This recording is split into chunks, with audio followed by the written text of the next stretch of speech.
Well, as the weather is warming up here in Greeley, Colorado, there are some changes coming, and a lot of those changes are impacting our housing navigation center in the city of Greeley. And here today to tell us about some of those changes that are coming, I have with me Sean Walcott, who is United Way's Director of Collective Impact. Sean, great to have you here today. Yeah, thanks for having me. All right, as I mentioned, we've got some changes that are going to be happening at the Housing Navigation Center and Cold Weather Shelter, and that has to do with an upcoming date of April 15th. Can you tell us what's going to happen?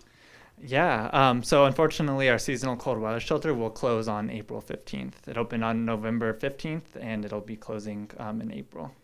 Okay, now, so if I remember back, the cold weather shelter, this has been going for a few years, that has been available, but it's always been for a limited time. This year, of course, you mentioned it was November, so November of 2022 to April of this year, it was kind of special because we had some additional funding to help things kind of move along and be open for a little bit longer.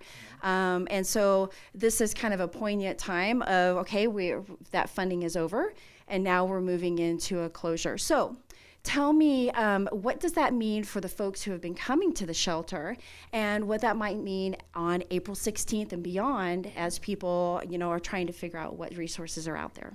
Yeah, definitely. So the Housing Navigation Center, which houses the cold weather shelter, will continue to stay open year-round, Monday through Friday, 8:30 to 4 o'clock. So people can access it for day shelter, to get out of the heat, access resources and housing navigation, those types of things.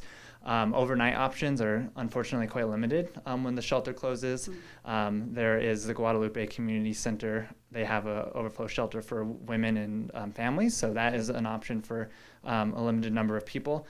But otherwise, we'll do our best to do some outreach, help people where they're at. They're going to disperse into the community, and we'll continue to work with them to get housing. Because unfortunately, we don't have overnight emergency shelter during the summer season in Greeley. Okay, so if I'm a resident, which I am, of Greeley, and I see someone and I want to help, or I think maybe that they need to be connected, do you have some recommendations for what I might do or how I might help out? Because it maybe isn't me going out to a park and saying, here's a sandwich. There's other ways that I can give and get involved with that and help out, I'm sure. Oh, yeah. There's tons of community work happening through our Wells Way Home initiative here at United Way. Things like faith engagement, talking about long-term sustainability for the shelter, those types of things. And we're always looking for community volunteers to get involved. Of course, donations are really needed. We partner with Salvation Army and Catholic Charities to provide meals throughout the summer.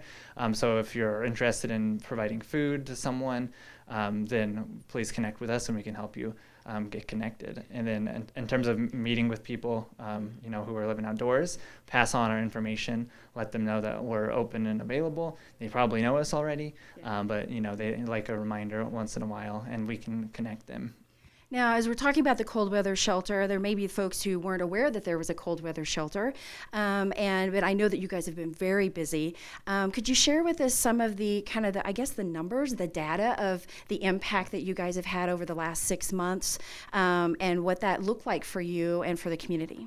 Yeah, so we have 60 beds here on site, and because of the funding from the city of Greeley, we were able to also have hotel overflow this season. So every night we've hit capacity. We've hit every 60 beds every single night since we opened. And we've had up to 110 people stay some of the nights. So we've had plenty of hotel rooms as well to keep people safe, which means we haven't had to turn people away, which is a really good thing. And then overall, we've had 466 different individuals sleep at the shelter this season, which is up from 448 from last season. So there are more people around, but thankfully, like I said, we didn't have to turn anyone away, and we were able to keep people safe through some of the really extreme cold weather that we had this winter. Yeah, we definitely had those super cold temperatures. I remember those, and if you didn't, then I'm sorry. I guess you were in warm and you were safe. Well, thank you so much for being here today, Sean. And I know that one of the other things that is being looked at is the possibility of a year-round shelter, and hopefully that process goes well, and looking at grants and other resources that will help make that year-round shelter a possibility. Yeah, that's a huge gap in the community right now. I know for the guests, people experiencing homeless here at the shelter, they really hate that we have to close on April 15th. But it's very expensive to run a shelter, and unfortunately, the funding runs out on April 15th. And so it's really going to be a community challenge to look at how we can come together as a community and make a 24-hour shelter happen, because there's plenty of people that could use that, and it'll, in the end, save people's lives. Yeah, absolutely. Well, Sean, thank you so much for being here today and catching us up.